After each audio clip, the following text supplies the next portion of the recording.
We've all been told that data is neutral, that numbers don't lie. But data doesn't come from nowhere.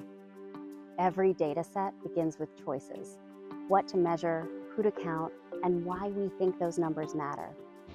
Those choices are made by people, and people live inside systems shaped by history, politics, and power.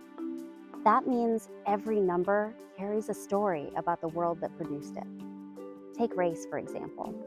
The categories we use today, white, black, Asian, Indigenous, Hispanic, or Latino, haven't always existed. They were created and recreated over time to serve specific social and political goals. The very first US Census in 1790 didn't just count people, it decided whose bodies counted and for how much. Free persons were tallied in full. Enslaved Black people were counted as 3/5 of a person.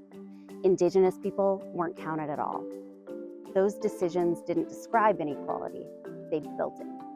They shaped who got representation in Congress, who received resources, and who was written out of the national story.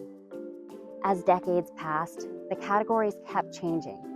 By 1860, the census dropped the label slave and added new racial designations like Chinese and Indian, reflecting westward expansion and new waves of immigration.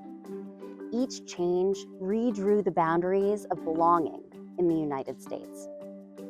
Even data that looks objective, like test scores, arrest rates, or home values, depends on how we define and collect it. Who designed the test? Who gets stopped by police? What neighborhood banks choose to invest in? Every step adds a layer of bias that becomes invisible once it's expressed as a number. So when we say data shows something, we should also ask, what questions shaped this data and whose experiences were left out? In Maine, these questions matter. When we look at racial disparities in housing, health, or incarceration, we're not seeing isolated statistics. We're seeing the long shadow of how data has been used and misused for generations. That's why the Permanent Commission is calling for a different relationship with data, one that recognizes its power to shape reality, not just record it. Because data isn't neutral. It's a story we're still writing.